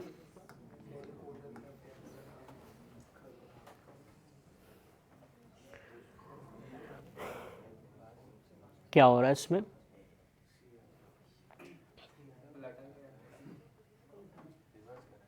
to 2 liter from this side मतलब उधर से उल्टा किया जा रहा है लेकिन इधर से कुछ नहीं किया जा रहा है। देखिए ये है ना, ये क्या, देखिए ये विश्वनाथन लिखा हुआ है और ये ऐसे लिखा है, तो मतलब इसको VI को इसने क्या लिख दिया, ऐसे लिख दिया IV, ठीक है। लेकिन ये जो पीछे वाला था वो एज इट इज लिखा है। अब मैं पूरा सॉल्व नहीं करने जाऊंगा और एक दो और चेक कर लेता हूँ कि यही हो रहा है कि नहीं। आप देखता हूँ HW है, ये क्या है, ये HW है नेक्स्ट। तो HW को इन्होंने कैसे लिखा है, HW है क्या है, SH है, SH को देखिए इन्होंने वैसे ही लिखा है उल्टा करके। और फिर से हमें जो नेक्स्ट दिख रहा है, ठीक है, वो क्या है, वैसे ही लिख दिया है। TH को जो आ रहा है वो एज इट इज लिख दिया है। मतलब मैंने इसका फंडा समझ लिया। अब क्या है, मैं पूरा नहीं बनाऊंगा यार, पूरा बना सकता हूं मैं, इसका पूरा कोड लिख सकता हूं, लेकिन मैं नहीं लिखूंगा। देखिए ये का है, का को मैंने क्या पता, AK लिखा जाएगा, ये मुझे पता है। अब मैंने फॉरन ऑप्शंस को देखा तो मुझे AK कहाँ दिख रहा है, यहाँ पे नहीं दिख रहा है, यहाँ पे नहीं दिख रहा है, मतलब A और D में मेरी लड़ाई चल रही है। अब सॉल्व करने के तरीके क्या होते हैं, अब मुझे पता है ये दोनों तो हो ही नहीं सकते, ठीक है। और AK के बाद क्या है, NA। अब NA किस में आ रहा है, इसमें दिख रहा है, इसमें दिख रहा है, नहीं दिख रहा है, खत्म, पहला ऑप्शन हो गया। ये है ब्यूटी इसकी रीजनिंग की। आप पूरा भी बनाओगे तो सही होगा आपका, लेकिन पूरा बनाने में क्या होगा, आपका टाइम ज़ाया होगा। और पूरा ना, मैं बिल्कुल श्योर हूँ, अगर आप लिख के देखोगे तो आपको वही मिलेगा, क्योंकि मुझे दिख गया है ये चीज़, ठीक है। तो कोशिश करिए कि टाइम के अकॉर्डिंग खेलने की कोशिश करिए। मैं चाहूँगा पूरा बन जाएगा, कोई बहुत डिफ़िकल्ट चीज़ नहीं है। मैं क्या कह रहा हूँ, मेरे लिए सिंपल है तो मैं जान रहा हूँ कि ये आपके लिए भी सिंपल है, तो मैं आपसे कैसे एज निकालूंगा, मैं यही छोटे छोटे पॉइंट्स पे आपसे एज निकालूंगा। और जो डिफ़िकल्ट क्वेश्चन हैं उनके लिए थोड़ा अपना टाइम सेव कर लूँगा, जहाँ पे मुझे ज़्यादा टाइम देने की ज़रूरत पड़ेगी क्वेश्चन को, ठीक है। क्लियर है, लिख लिया आपने, समझ गए किसमें, कहाँ मैंने कॉपी पे लिखा, नहीं नहीं, स्क्रीन पे तो आएगा ही लिखा हुआ, स्क्रीन पे लिखा हुआ अगर मैंने देखा ही तो कंपेयर ही तो किया, मैंने देखा ये कहाँ मैंने लिखा, मैंने VI लिखा, IV लिखा। अरे इतना ही तो लिखना, चलिए इतना लिखना पड़ेगा ना, इतना ही तो लिखना पड़ेगा, थोड़ा सा लिखना पड़ेगा, ठीक है। नहीं मैं ये कह रहा हूँ, बात सही कह रहे हैं आप, मेरा है डाउट है। पूरा क्वेश्चन हर बार लिखते हो क्या, अगर नेमसेट में तो 40 क्वेश्चन आएंगे, अगर हम पूरे क्वेश्चन की एक एक चीज़ लिखने पड़ेगी तो बहुत टाइम लग जाएगा, हमें उसको भी हटाना पड़ेगा। कई बार हमें ये देखना पड़ेगा कि स्क्रीन से भी हम कितना कैच कर सकते हैं जल्दी। हम ये नहीं कह रहे कि कोई ऐसा नेमसेट में पेपर आता है जो 40 क्वेश्चन आते हैं वो बहुत डिफ़िकल्ट आते हैं। एज भाई ऐसे ही हासिल कर, बहुत सारे लोग होंगे, एक यहीं की कोचिंग का बच्चा था, हमसे भी सीनियर था वो, उसको RD शर्मा याद थी। RD शर्मा किसी ने याद नहीं की होगी, प्रैक्टिस इतनी बार की थी कि RD शर्मा, मतलब वो OMR शीट को लगा के अगर RD शर्मा से पेपर पूछ लिया तो वो ऐसे ही लगा देता था। तो मतलब मुझे मैं क्या बार बार आपसे अजनबी अजनबी क्यों कह रहा हूँ, मुझे अपने पेपर में अजनबीपन को बहुत कम, इस पोर्शन के लिए तो बहुत कम करना पड़ेगा, क्योंकि इस पोर्शन के लिए हमें वो टाइम कम देते हैं। आपको बहुत सारे मैं पेपर्स दिखाऊंगा जहाँ पे इस पोर्शन के स्पेशली लोग आपको, ये पोर्शन क्योंकि बहुत डिफ़िकल्ट नहीं होता है, तो इस पोर्शन के लिए आपको वो बहुत कम टाइम मुहैया कराएंगे वहाँ पे। तो जहाँ पे हमें कम टाइम दिया जाएगा तो वहाँ पे कितना स्मार्टली हम उसको निकाल सकते हैं। साइलोजिज्म पढ़ा है आप लोगों ने, इनकम एक्सपेंस मेथड पढ़ लिया अच्छे से। अगर आप उसकी प्रैक्टिस कर लोगे तो बहुत बार, जिस मैं पहले भी मैं करता था, साइलो बनाता था बैठ के वेन डायग्राम और फिर जाके टिक करता था, अब उसमें कई बार मुझे पॉजिटिव नेगेटिव देखते ही पता चल जाए ये तो हो ही नहीं सकता है, करने की ज़रूरत ही नहीं है। तो ये आपको लाना पड़ेगा, ठीक है, अगर आगे होना है, अगर वहाँ पे पहुँचना है। नहीं तो हम ऐसे ही सवाल पूछते रहेंगे और हम कहीं भी एडमिशन ले लेंगे, ठीक है। ये देखिए ये क्वेश्चन है, अब इसको कोई बनाएगा कोई नहीं बनाएगा, जैसे आप बनाइए बैठ के, कोई ऐसा सच नहीं है कि बहुत डिफ़िकल्ट क्वेश्चन है, सबको पता है इक्वेशन बनाएंगे बन जाएगा, बनाइए। हम नहीं बनाएंगे इसको, हम ऑप्शन से ही करेंगे इसको।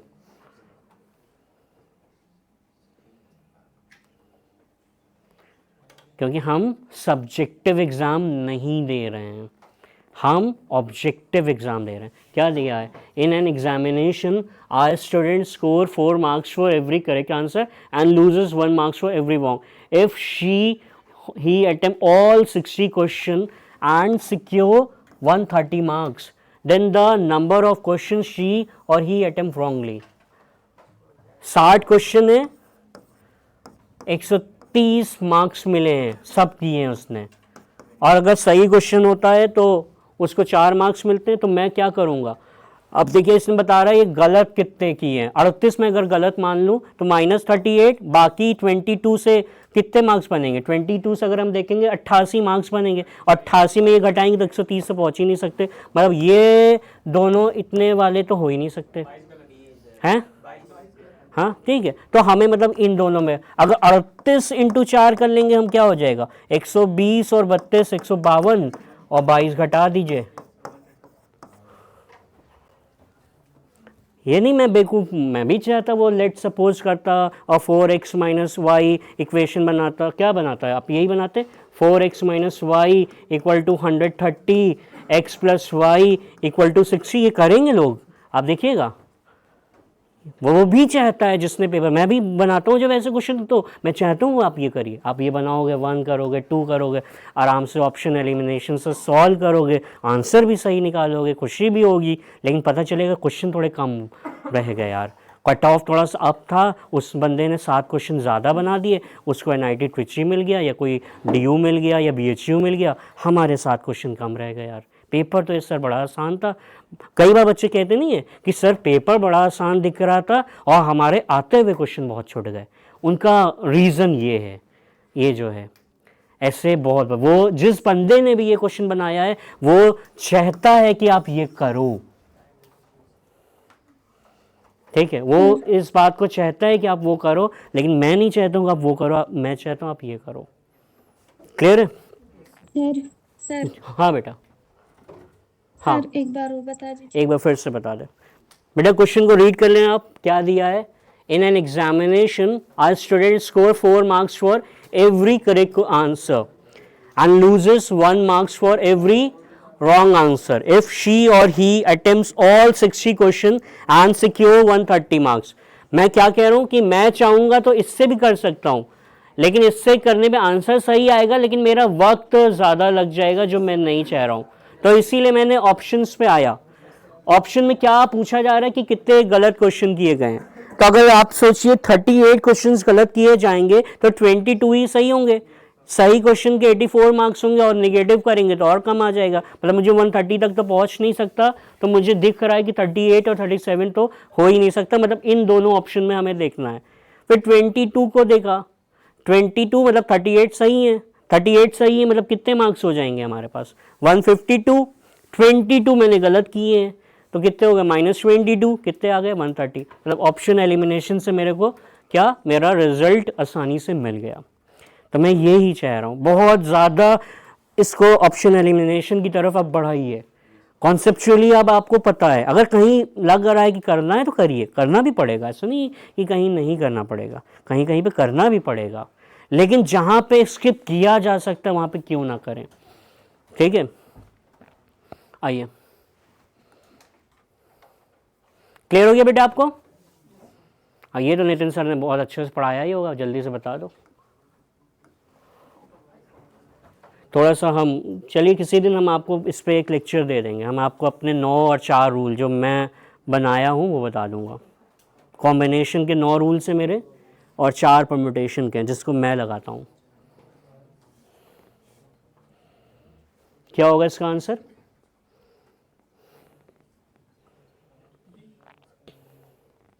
चल आज इस पे ही टेस्ट दिया है आपने ना, ए ऑप्शन बिल्कुल। अब यही है, कितना जल्दी बना लीजिए आप।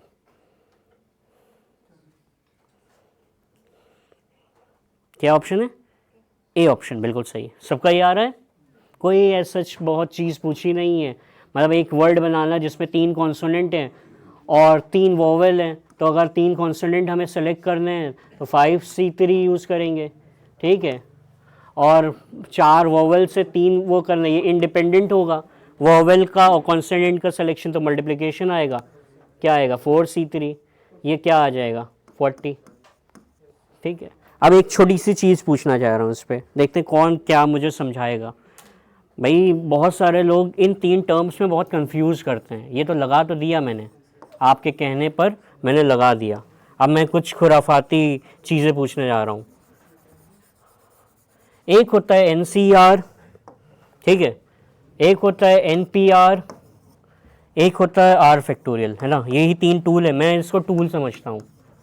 ये टूल क्यों समझे जाते हैं? क्योंकि जहाँ पे मैं मैनुअली काउंट करने में मुझे दुश्वारी हो रही होती है, अगर मैनुअली आपसे मैं कहता कि 5 में से 3 कॉन्सोनेंट छाट के दो, तो आप परेशान हो जाते। डिफरेंट 5 कॉन्सोनेंट में 3 कॉन्सोनेंट डिफरेंट छाट के दो, मैनुअली करो तो आपको दिक्कत आती, ठीक है। लेकिन आपने ये टूल का इस्तेमाल कर लिया। अब ये टूल क्या समझाते हैं ये समझाओ। ये NCR क्या समझाता है मुझे बताइए। NCR कौन बताएगा? ऑनलाइन कोई बताएगा? सिलेक्शन। एक बंदा बोले, एक बंदा जो हाथ उठा दे उससे पूछ लूँगा, यही बोलेगा। NCR से मैं क्या समझूँ? मैं बहुत ख़राब बच्चा हूँ। NCR क्या बताता है मुझे?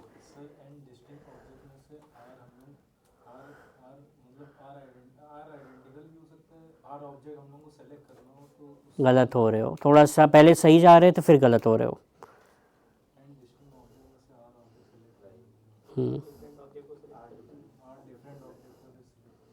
R डिफरेंट ऑब्जेक्ट्स को सेलेक्ट करना। मतलब ये आंसर, फिर ये क्या देगा? आंसर क्या देता है ये आंसर क्या बताता है? NCR मैंने लगा दिया तो ये क्या आंसर बताएगा? क्या कौन सी वे, मतलब किस चीज़ की वेज? सिलेक्शन की वेज, है ना। एक चीज़ ध्यान रखा करिए, जो N होता है ये हमेशा डिस्टिंक्ट ही होता है, तभी ये लगेगा। जैसे मान लीजिए कोई यहाँ से लड़की उठ के अभी अमीनाबाद की मार्केट चले जाए और इसको एक सूट खरीदना हो, ठीक है, चिकन का, और मैं 10 चिकन के सेम सूट इनको दिखा दूं और इनको 2 सूट खरीदने। या तो एक और एग्जांपल, चलिए वो हटा देता हूँ। मैं आया, मैंने कहा आज आप लोग का टेस्ट है, ठीक है, और 10 क्वेश्चन पेपर अपने साथ लेके आया, ठीक है, और आपको बता दिया कि इसमें कोई भी सेट नहीं है, कोई भी सेट नहीं है इसमें, मतलब ये सब आइडेंटिकल हैं। 10 पेपर है मेरे पास और ये सब आइडेंटिकल है, मतलब कोई क्वेश्चन अलग अलग नहीं है या इधर उधर कुछ मतलब डिफरेंस नहीं है। और इनसे कहा बेटा उठिए, आइए आप क्वेश्चन पेपर जो जी चाहे उठा ले जाइए। लेकिन क्या बेवकूफ़ी की सर बात कर रहे हो, एक ही उठाएंगे और लेके चले जाएंगे। मतलब 10 चीज़ें दी, अभी भी इनके पास सिलेक्शन का क्या है? तरीका सिर्फ एक ही है, डिफरेंट तरीका एक है। ऐसे तो कहेंगे 10 होंगे, लेकिन डिफरेंट सिलेक्शन के तरीके इनके पास क्या है? एक है, क्योंकि इनको मैंने बता दिया कि कोई अलग नहीं है। लेकिन अगर मैं कह दूं सेट 1 से लेकर सेट 10 तक पेपर है और इसमें एक बहुत आसान है, तो ये अपना लक आजमाएंगी। कौन सा आसान है? मतलब इनके पास 10 तरीके हैं। क्यों 10 तरीके हुए? क्योंकि ये डिस्टिंक्ट है। तो जब भी डिस्टिंक्ट चीज़ों से R चीज़ों का सिलेक्शन करना होता है, कितने डिफरेंट तरीक़ों से हम कर सकते हैं, तो हमें ये टूल लगाना होता है। कौन सा टूल लगाते हैं हम? NCR टूल लगाते हैं, ठीक है। क्लियर हुआ? समझ में आया NCR टूल? ये है NCR टूल। फिर आते हैं हम R फैक्टोरियल। ये क्या करता है? ये कहाँ पे लगाते हैं?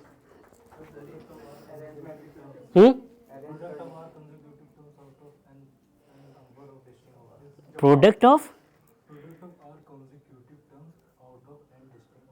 N तो जिक्र ही नहीं है R फैक्टोरियल में, तो M कहाँ से निकालूंगा? अरे क्यों लें हम, जब दिया ही नहीं है मैंने, क्यों लें? ये तो R ही चीज़ें दी हैं, R फैक्टोरियल कह रहा हूँ। ये सिलेक्शन बताता ही नहीं है, ये अरेंजमेंट बताता है।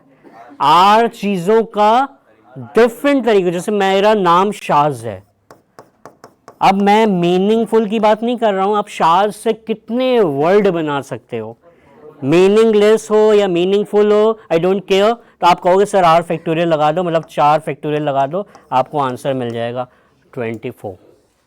ये टूल है मेरे पास। अब ये क्या है? टूल है। अगर ये आप मुझसे मैनुअली कहते तो मैं कहता अभी थोड़ी देर में आके बताऊंगा, क्योंकि कितना दिख रहा है आंसर?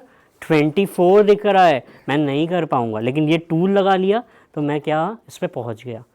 तो ये पता चला कि अगर कभी n चीज़ें दी गई हैं, उनमें से मुझे 8 चीज़ों का चयन करना है, कितने डिफरेंट तरीक़ों से करना है ये निकालना है। बस शर्त क्या है, वो n चीज़ें डिस्टिंक्ट होनी चाहिए, तब हम NCR लगाएंगे। अगर आइडेंटिकल है तो NCR नहीं लगेगा, ध्यान रखिएगा। और ये खेल बहुत बार खेला जाता है ऐसे क्वेश्चनों में, आपको आइडेंटिकल चीज़ दे दी जाएगी और आप NCR लगा के चले आओगे, काम हो गया आपका। ठीक है, 10 सूट मैंने दे दिए और उनसे कहा क्या, इन्होंने 10 तरीके हैं सिलेक्शन के, नहीं, सिर्फ एक ही तरीका है सिलेक्शन का। ठीक है, ये क्या समझाता है?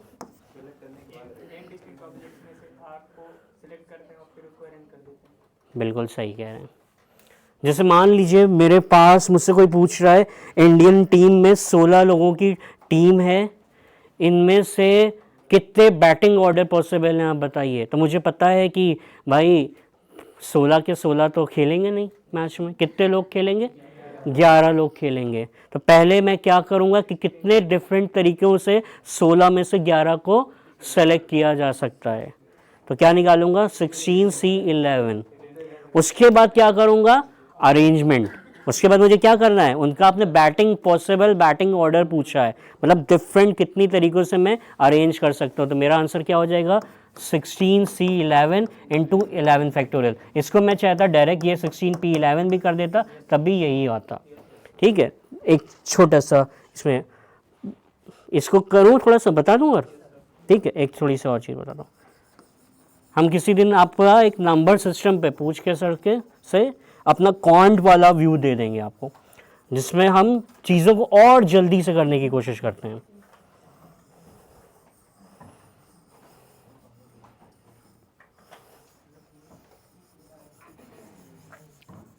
जैसे NCR का अगर फॉर्मूला लिखा जाता है, एक चीज़ और बताइए आप, एक चीज़ और पूछते हैं छोटी सी। जैसे मान लीजिए मैं आया क्लास में और एक बंदे ने कहा सर ये 10 बच्चे हैं, कोचिंग वाला है, 10 बच्चे हैं, इनको एनालाइज करिए और बताइए कौन से 2 बच्चे आपको लग रहा है कि ये NIT को क्वालिफाई कर देंगे। हमारी कोचिंग के ये 10 बच्चे हैं, इनसे थोड़ा बातचीत करिए आप और बताइए कौन से 2 बच्चे आपको लग रहा है जो हमारा NIT ट्रिची निकाल लेंगे। हम कहेंगे सर ये 10 में से 2 फला बच्चे हैं जो मुझे लग रहा है कि आपके NIT निकाल देंगे। तो 10 बच्चों में कौन से बच्चे मुझसे खुश होंगे, जिन 2 बच्चों को मैंने बताया होगा वो तो बड़े खुश होंगे, यार कितना बढ़िया इंसान है यार, इसको चलो बाहर कुछ खिलाया जाए बड़े। और 10 में से जो 8 लोग होंगे वो अच्छे से मुझे गाली दे रहा हूँ, कितने अभी देखा भी नहीं मुझे, एक ही बार में कैसे ये कह के चले जा सकते हैं। तो एक चीज़ क्या है, 10 में से 2 का सिलेक्शन, मतलब इनडायरेक्टली मैं 10 में से 8 का रिजेक्शन कर रहा हूँ ना।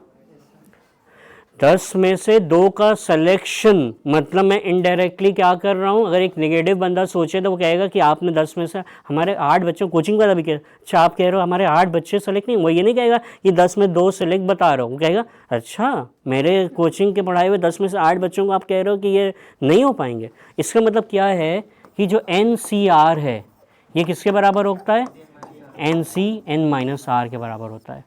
ठीक है, एक तरीका, क्योंकि मैं आपको कैलकुलेशन जल्दी करने के थोड़े तरीके बताना चाह रहा हूँ। तो कई बार आता है 10C8 की वैल्यू निकालना। ठीक है, मुझे क्या निकालना है, 10C8 की वैल्यू निकालनी है। तो मैं फ़ौरन क्या करूँगा, इसको 10C2 लिखूँगा और एक स्टेप स्किप कैसे किया जाता है, इसको 10 × 9 2 बार खोला जाता है और नीचे इतने बार खोला जाता है, ये शायद आपको पता होगा। ये भी ध्यान रखा करिए। ठीक है, और भी रूल्स हैं बहुत सारे, 9 रूल्स हैं जो आपको बता दूंगा तो मज़ा आ जाएगा, सारी चीज़ें बहुत हल्की हो जाती हैं फिर। ठीक है, किसी दिन बताएंगे, आज उस मौजू नहीं है वो। ठीक है, क्लियर है ये आंसर आ गया ना आपका 40। ठीक है, आइए ये देखिए फिर से जनरल एनालॉजी आ गई, फिर से ये जनरल एनालॉजी आ गई। मतलब ये ऐसे 3 क्वेश्चन आए, तीसरा क्वेश्चन है ये जो हमें मिला है। कौन सा ऑप्शन है, जेल, बिल्कुल सही कह रहे हैं। मतलब ये क्या दिया है, और ये पता है नहीं पता है। अब मिल्क जो है इमल्शन है, मतलब कि उसमें ऑयल को वाटर में मिलाया है, ऐसा कुछ सोल्यूशन है। ये बटर क्या है, ये कुछ जेल है। बहुत सारे बच्चों को नहीं पता होता होगा, मुझे भी शायद नहीं पता था कि भाई जो बटर है वो जेल है। नहीं पता है तो भाई फंस जाऊँगा, नहीं कर सकता। इसीलिए क्या कह रहा हूँ, ऐसे जनरल एनालॉजी इसमें कुछ नहीं है, आता है या तो नहीं आता है, कोई मैथड तो है नहीं, कोई लॉजिक तो मैं आपको दे नहीं रहा हूँ।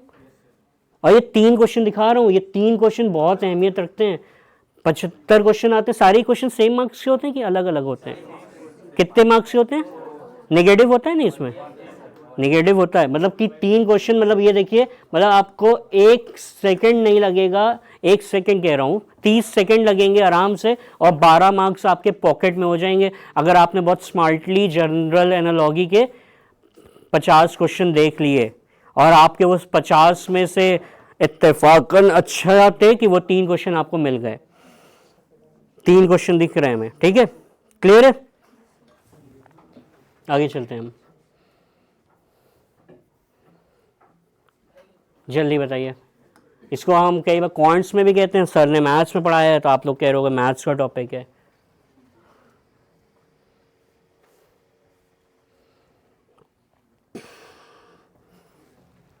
क्या होगा इसका आंसर?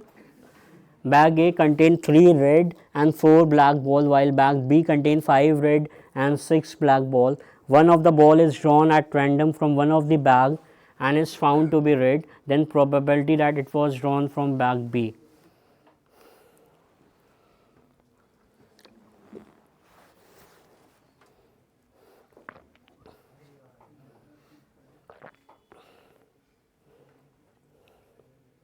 ये भी पढ़ा है नहीं प्रोबेबिलिटी? अभी नहीं पढ़ा है, चलिए फिलहाल कज़ा। अब मुझे बताया जा रहा है कि 2 बैग हैं, और सॉरी 2 बैग हैं, और 2 बैग में से एक बैग में 3 रेड बॉल है और 4 ब्लैक हैं, और एक में 5 रेड है 6 ब्लैक हैं, और मैं किसी एक बैग से बॉल निकाल रहा हूँ और वो रेड बॉल आ जा रही है, इसकी प्रोबेबिलिटी क्या होगी? तो क्या होगा? आइदर, तो इसका सैम्पल स्पेस कैसे निकलेगा? प्रोबेबिलिटी क्या होती है? इसमें भी कॉम्बिनेशन ज़रूर लगता है, ठीक है। सैम्पल स्पेस का कैसे निकलेगा? प्रोबेबिलिटी का, ठीक है। अगर सैम्पल स्पेस निकालें, प्रोबेबिलिटी के टर्म में ही निकालने जा रहा हूँ, ठीक है। अगर मैं बैग ए से बॉल निकाल रहा हूँ तो रेड बॉल आने की प्रोबेबिलिटी क्या है? 3/7 है ना। कैसे ड्रॉ करूँगा? या बैग ए से निकलेगी या बैग बी से निकलेगी। ए से निकलेगी या दोनों से तो नहीं निकाल पाऊंगा ना एक साथ, एक ही चीज़ होगी ना। जैसे मान लीजिए मैं कॉइन उछालता हूँ, क्यों प्लस करते हैं, जैसे कॉइन जब उछालता हूँ तो आप क्या कहते हो? सर आइदर हेड आएगा या टेल आएगा। तो अगर मैं बॉल रेड निकाल रहा हूँ तो सर आइदर आप बैग ए से निकालोगे या बैग बी से निकालोगे ना, है ना। तो मतलब कि अगर मैं बैग ए से निकालूंगा तो क्या आएगा? 3/7 आएगा। अगर मैं बैग बी से निकाल रहा हूँ तो क्या आएगा? 5/11। मतलब टोटल अगर दोनों बैग से मुझे अलाउ होता तो कितना सैम्पल स्पेस मेरा आ रहा था? 77, और ये कितना 33, और ये कितना आ जाएगा 35, कितना हो गया 68। ये है, लेकिन मुझे अलाउ क्या किया गया है कि बैग बी से आना चाहिए। तो बैग बी से क्या आ रहा है? सिर्फ 5/11 है। तो मेरा सैम्पल स्पेस क्या है? 68/77 है। क्या आ रहा है? ये 7, ये ऊपर चला जाएगा तो क्या आ रहा है? क्या डिफिकल्ट है कहीं? नहीं है ना। क्या आ रहा है? ऑप्शन है कोई? हाँ, ए ऑप्शन है, ठीक है। ऑप्शन क्या आ रहा है मेरा? A option will be my answer in this case, ठीक है। क्लियर है? समझ गए? प्रैक्टिस करिए। प्रोबेबिलिटी बहुत बार कंफ्यूज करती है लोगों को, थोड़ा सा और प्रैक्टिस करिएगा तो कंफ्यूजन कम होगी, सोल्यूशन समझ में आए। और बहुत बड़े सोल्यूशन नहीं होते। अच्छी बात ये होती है इनके बहुत बड़े सोल्यूशन नहीं होते हैं, बहुत छोटे सोल्यूशन होते हैं। मैंने क्या किया? सिंप्लीफाई किया कि मतलब मैं आइदर ए से ड्रॉ कर पाऊंगा या बी से ड्रॉ कर पाऊंगा। तो मेरा सैम्पल स्पेस रेड बॉल को ड्रॉ करने का क्या होगा? मैंने रेड बॉल को ड्रॉ करने का सैम्पल स्पेस देखा तो क्या होगा? इससे ड्रॉ करूंगा तो ये प्रोबेबिलिटी आ रही है, इससे ड्रॉ करूंगा तो ये आ रही है। हमें बताया गया है सिर्फ आपको बी से होना चाहिए, तो बी से अगर सिर्फ ड्रॉ करूंगा तो ये आएगा, ठीक है। क्लियर है? आगे चलें। ये देखिए फिर से एक जनरल एनालॉजी। पता है भाई ये साउंड के बारे में, डोर से बैंग साउंड आता है, अब चेन से क्या साउंड आता है मुझे देखना, मुझे नहीं पता था कि क्लैंग साउंड आता है। ये मैंने देख लिया तो मुझे पता है, ठीक है। अब ये मैंने देख लिया, ये मुझे कह रहा हूँ पहली बार देखा तो मुझे नहीं पता था भाई कि ये साउंड में इतने थोड़ा पता होता कि भैया इससे ये साउंड आ रहा है या वो साउंड आ रहा है। ये क्या जनरल है। अब ये 3 क्वेश्चन मैंने बताए, 3 क्वेश्चन आए हैं ये। 3 क्वेश्चन 75 में, मतलब कितने क्वेश्चन आ गए? 5% क्वेश्चन आपके आ गए ऑलमोस्ट, है ना? क्लियर है? तो जनरल एनालॉजी को इम्पोर्टेंस दीजिएगा। अगर CUET का कोई टारगेट कर रहा है तो मतलब आप 50, 60, 70 क्वेश्चन बस देखना ही है। बहुत ज़्यादा हार्डली आपके 1 से 2 घंटे जाएंगे। एक बार निगाहें डाल लेंगे कोई वेबसाइट खोल के कि जनरल एनालॉजी के कुछ क्वेश्चन है, बस वहीं से फंसते हैं। ठीक है, क्लियर है? आगे चलते हैं।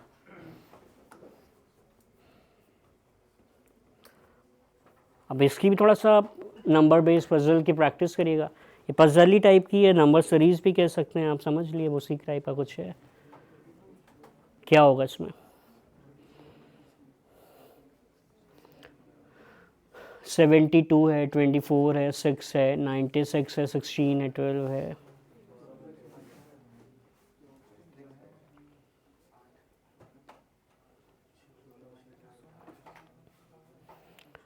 कोशिश किया करिए वर्टिकली देखने की कोशिश करिए करिए या हॉरिजॉन्टली, वही कुछ किया गया होगा, बताया जाता नहीं है कि क्या किया है उसने। क्या होगा?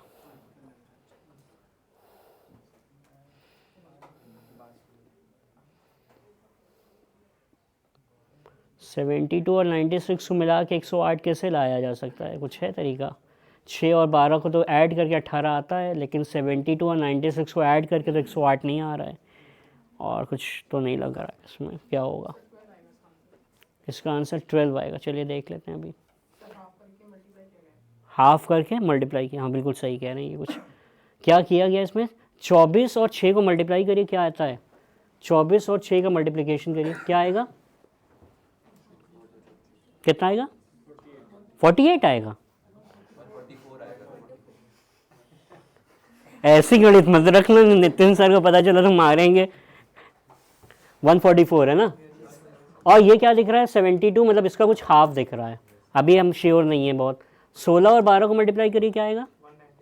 192। 192 का हाफ करिए, क्या आ रहा है? 96, कुछ वेरीफाई होते हुए दिख रहा है ना? तो मतलब कि ये क्या है? 18 × x divided by 2 equal to कितना आना चाहिए? 108 आना चाहिए। तो ये कितना आएगा? 9, मतलब x क्या आएगा हमारा? 108 डिवाइडेड बाई 9 कितना आ रहा है? ये 12।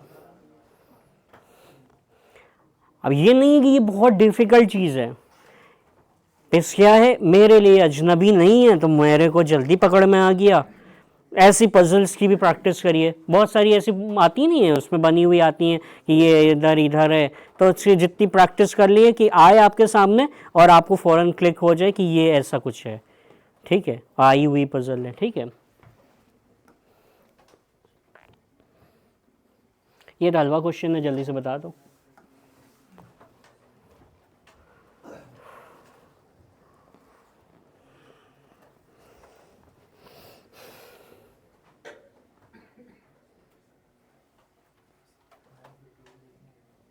मतलब सॉल्यूशन फ़ौरन आप पेन कॉपी पे करने लगते हो, ये थोड़ा गलती होती है।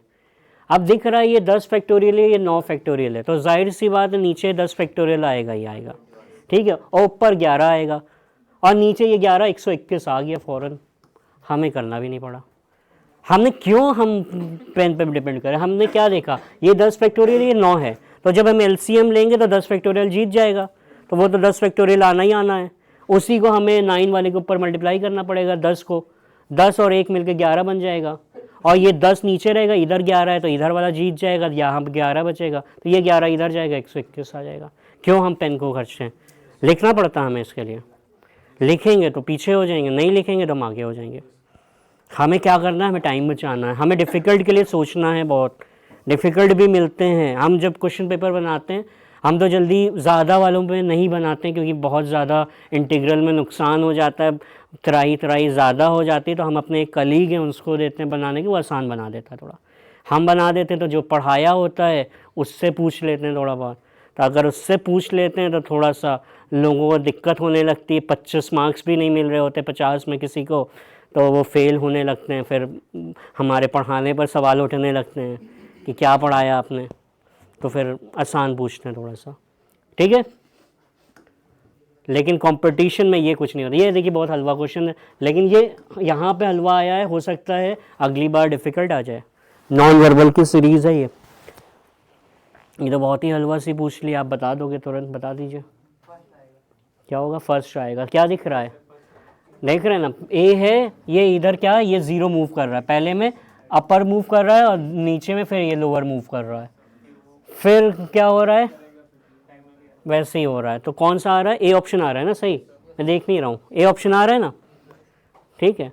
लेकिन ये ज़रूरी नहीं है कि इतना सिंपल आ जाए, कुछ भी आ सकता है, ठीक है। तो नॉन वर्बल को थोड़ा सा, बहुत ज़्यादा क्वेश्चन नहीं, एक क्वेश्चन दिखा है तो एटलीस्ट आप कोशिश करके 20 से 30 क्वेश्चंस, बस, बहुत ज़्यादा नहीं कह रहा हूँ, बस 20 से 30 क्वेश्चन डिफरेंट वैरायटी के देख लीजिए, जिसमें थोड़ा सा फिगर्स के साथ थोड़ा बहुत खेल किया गया है कि आप देख पा रहे हो कि नहीं कि वो क्या मूवमेंट, इसमें बहुत ज़्यादा क्या किया जाता है, एंटी क्लॉकवाइज रोटेशन या क्लॉकवाइज रोटेशन या एडिशन ऑफ सिंबल या डिलीशन ऑफ सिंबल, ठीक है, या इनर या आउटर फिगर का इंटरचेंज किया जा रहा होगा कुछ, ठीक है, या नंबर ऑफ साइड्स का, कई बार क्या होता है कि दो फिगर दे दिए जाएंगे, इनर फिगर की नंबर ऑफ साइड्स बढ़ा रहा है, आउटर फिगर की घटा रहा है, ठीक है, या कभी नंबर ऑफ साइड्स कुछ भी कर सकता है। मतलब वो हमें ये देखना है कि हम नॉन वर्बल मतलब क्या होता है कि हमें कोई बातों से नहीं बताएगा क्या कर रहा हूँ मैं, वो फिगर हमारे सामने प्रेजेंट कर देगा, उस फिगर में चीज़ें जो हैपन हो रही होंगी हमें वहाँ से, इसके ऊपर भी 3 टाइप के सवाल बनते हैं, एक एनालॉगी भी बनती है, इसके ऊपर भी बनती है, एनालॉगी भी बनती है फिगर्स की, मतलब 2 फिगर्स हमें दे दिए जाएंगे कि ये समहाउ रिलेट कर रहे हैं और एक तीसरा फिगर से कौन सा ऑप्शन फिगर रिलेट करेगा, इसका एक क्लासिफिकेशन भी आता है। क्लासिफिकेशन क्या आएगा, हमें 4 फिगर दे दिए जाएंगे, जिसमें ऑब्वियस सी बात है क्लासिफिकेशन है तो 3 एक जैसे होंगे, एक कुछ तरीके से कुछ अलग होगा, तो हमें वो आइडेंटिफाई करना होता है कि कौन सा फिगर इसमें कुछ अलग लग रहा है, ठीक है। और फिर तीसरी तो हमने सीरीज़ आपको दिखाई है, मतलब ये इसके क्वेश्चन हमसे शुभ IAS अकेडमी इतने बनवाए थे, किसके बता रहा हूँ, अल्फ़ाबेट, नंबर और ये नॉन वर्बल के, आप कहा था एनालॉगी, क्लासिफिकेशन और सीरीज़ जितनी बना सकते हैं हमें बना के दे दी है।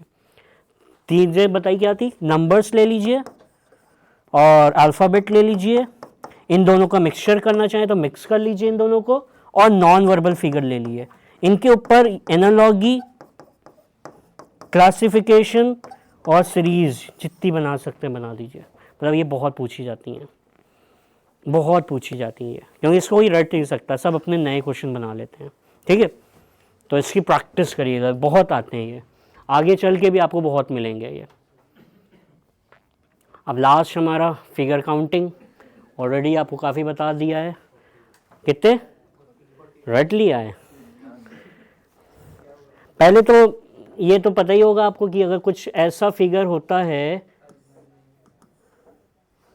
ठीक है, तो फिर हमें क्या होता है, इसके जस्ट डबल नंबर फिगर्स होते हैं, ये 3 4 5 6 7 8 है, तो ये कितने आते हैं, 16 आते हैं, ठीक है, स्टैंडर्ड केस। तो हमें ऐसे 2 फिगर इसमें दिख रहे हैं, एक तो ये इंटरनल ऐसा फॉलो होता हुआ दिख रहा है, ठीक है, और एक ऐसा ये बड़ा दिख रहा है, तो मतलब मोटा मोटी हमें 32 फिगर तो हमें बिना कुछ ज़्यादा काम किए हुए पता चल गए। बस ये चीज़ें ध्यान रखिएगा, स्टैंडर्ड केसेस जो हमने आपसे डिस्कस किए थे वो इसीलिए किए थे कि और लोग ये 32 भी काउंट करने की कोशिश करेंगे, हमारे पास आ गए। उसके बाद ये कुछ अलग फिगर्स दिख रहे हैं, 32 हुए, 32 के बाद ये 1 2 3 4 5 6 7 8, मतलब 40 मिल गए हमें, ये हमने नहीं काउंट किया था ना।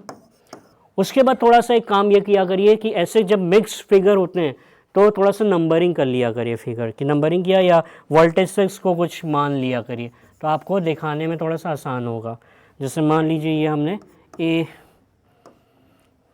40 तक तो हम पहुंच गए ना, A B C D E F, ये सेंटर को नहीं देंगे कि सेंटर्स हम ऑलरेडी सब देख चुके हैं, G और H, ठीक है, और एक इसको भी दे देते हैं, GH तक हो गया, I J K and L। अब आपको दिख जाएंगे बहुत सारे फिगर।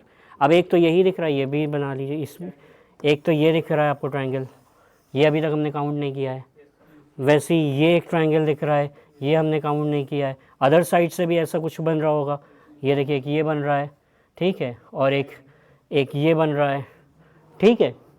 तो ये 4 हमें दिख गए। वैसे ये अब हमने कैसे बनाए, ये हमने ऐसे बनाए हैं, ठीक है, इधर से यहाँ तक के किया है, ठीक है। अब एक ऐसा इधर से इस सेंटर से ले लेंगे और ऐसा कर लेंगे, ये भी नहीं बनाया हमने। ऐसे भी हमें 4 और फिगर मिल जाएंगे ना, तो टोटल 8 हमारे और आ गए। तब हमें ये सोचना है कि स्टैंडर्ड केस से क्या होगा, हम बहुत नियर फिगर पहुंच जाएंगे। स्टैंडर्ड भी पूछे जाते हैं, ऐसा नहीं स्टैंडर्ड नहीं पूछे जाते, मेजॉरिटी ऑफ केसेस में स्टैंडर्ड ही पूछे जाते हैं। लेकिन अगर कस्टमाइज पूछा जाए तो पहले स्टैंडर्ड कर लीजिएगा, उसके बाद ऐसे थोड़ा सा अपने वर्टिसेस को नंबरिंग कर लेंगे, तो फिर जो आप ढूंढोगे तो आप कंफ्यूज नहीं करोगे। अब मुझे 8 ही ढूंढने थे बस, और हमारा आंसर क्या हो गया, 48 हो गया। हमें ढूंढने सिर्फ 8 ही थे, लेकिन अगर हम ये नंबरिंग ना करते तो हम कंफ्यूज करते थोड़ा सा। क्लियर है? तो आज हम इसको यहीं पे एंड करते हैं। कल एक और 2:30 बजे लेंगे हम यही CUET की, थोड़े से और ज़्यादा क्वेश्चन इसमें लाएंगे। थोड़ा सा कोशिश करते हैं 24 और 23 दोनों ले लें एक साथ, ठीक है। थोड़ा सा वो वाला भी एक डिक्शनरी वाला क्वेश्चन है, वो भी ले लेंगे, वो तो आता ही होगा आप लोगों को। हलवा क्वेश्चन है, वो भी ले लेंगे। हैं? नहीं, कल क्वांट्स की क्लास नहीं है, कल यही है, CUET की है।